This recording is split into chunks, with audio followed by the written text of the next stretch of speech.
What a special day today, to be together just us two. And what a lovely day to visit in, that's true. And I'm fairly certain that you'll agree that we're quite wonderful company. I welcome you to stay and sing and say, let's be together today.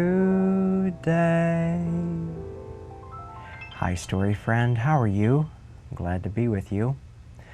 Over the past few visits, we've been reading about a little pig named Clarence, his friend Smoky, the purple horse, and a little dog named Edgar. Clarence, Smoky, and Edgar have been on an adventure as they've been making their way out west, back to where Clarence lives in the city. Well, I have the last book here. It's called Clarence and the Purple Horse Bounce into Town. Last time we read, Smoky shared a great surprise with Clarence. Do you remember what it was? It was a trip to the Grand Canyon with beautiful rocks and mountains and valleys. I wonder what might happen to Clarence and Edgar and Smoky now that they've reached the city.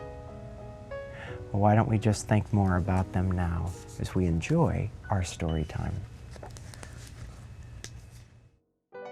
Clarence and the Purple Horse Bounce into Town, written and illustrated by Jean Ekman Adams.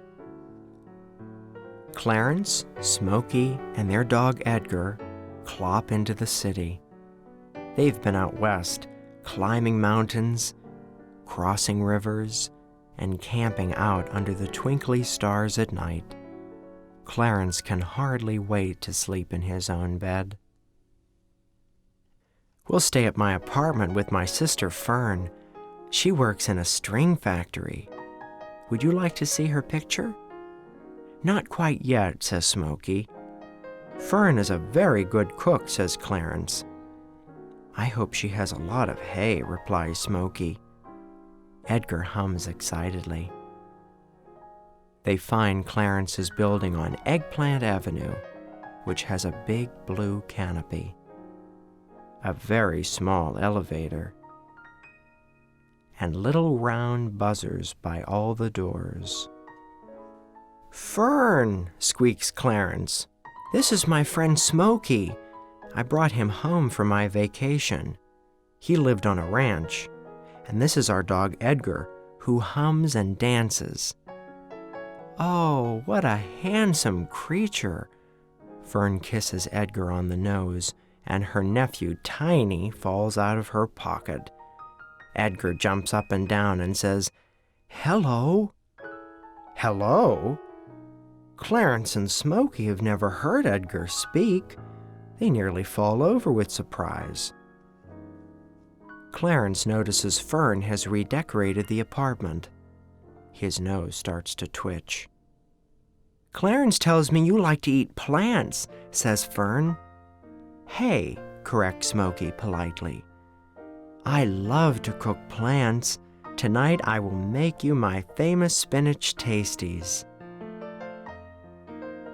It is wonderful being back in the city. Clarence feels quite bouncy. First, he takes Smoky shopping at a big department store where they pick out new horse pajamas.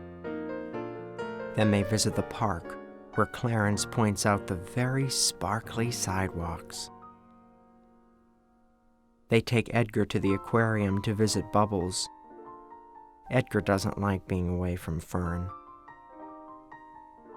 Guess what we're having for lunch today, says Fern. Hay? Asks Smoky hopefully. Wrong. Eggplant roll-ups. They lean out the window to look at the rooftops. Clarence's ears flap in the wind. He notices that Smoky tries to look out west. One day, Clarence and Smoky take a floating tour of the harbor. Clarence has too many snow cones. When they get back home, Fern is knitting Edgar a fluffy little vest out of leftover string. "Guess what's for dinner?" she says.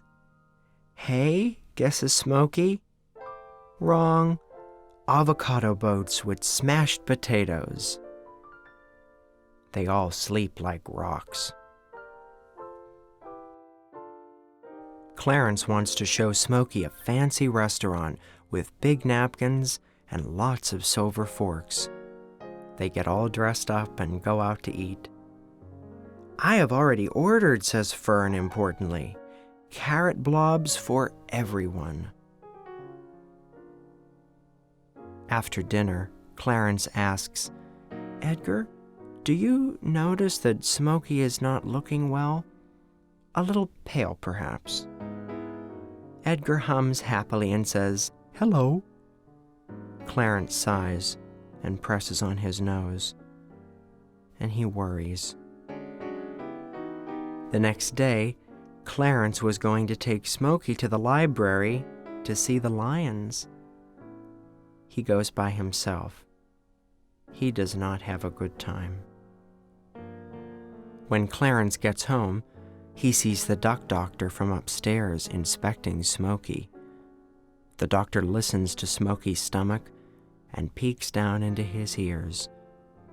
"What have you been feeding this horse?" he quacks. "Only the best," answers Fern. "Spinach tasties, eggplant roll-ups, avocado boats, smashed potatoes, and carrot blobs. Edgar loves my cooking." The doctor sighs and says, "This horse is fading fast.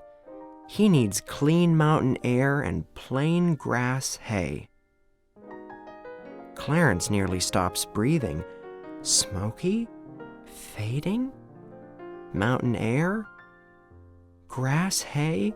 What is he talking about? "Where can I find that in the city?" he squeaks. "You can't," says the doctor. "This horse must be bundled up and sent back out west, and soon." Smoky packs sadly. He doesn't have a lot to pack.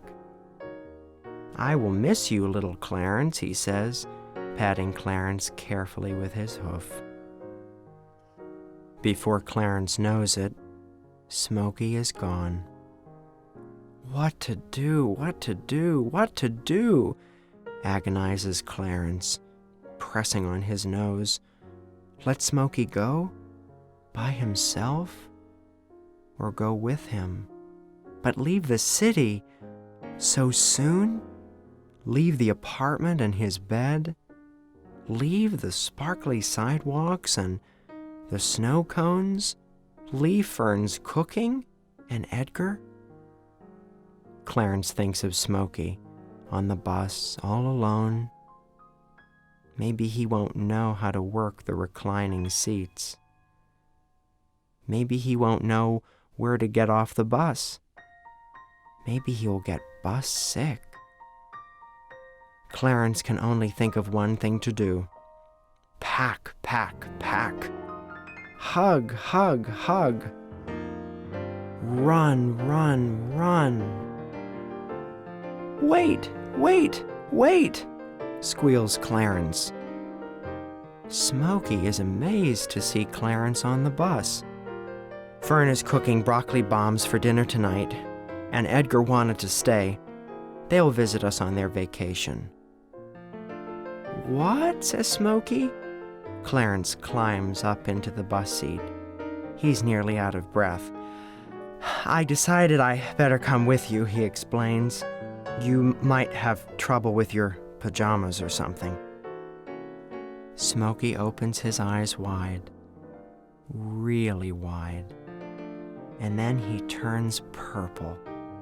Really, really, really purple. Oh, Smoky was happy to be with Clarence and Edgar, but I guess the city wasn't the best home for him after all. Horses are big creatures. They need lots of room to run around and food to eat, like hay. But when Clarence saw Smoky wasn't feeling well, he had an important decision to make, didn't he? Did he want to leave the city and his bed and the sparkly sidewalks and Fern's cooking? Or did he want to be with Smoky? And when he finally got to the bus, I wonder how Smoky must have felt when he saw Clarence. Probably very, very happy. It's not so much what we have in life, but who we have in our life that really matters. And I know you're someone who makes me very, very happy. And I'll be thinking about you till next time. But for now, it's time to sing. So long, farewell till our next story time, when I will be with you again. It's time to go till our next hello. Till next time, from me to you. Our time together is very precious to me, and I'm always so glad when we can be together. I'll be back next time. Bye for now.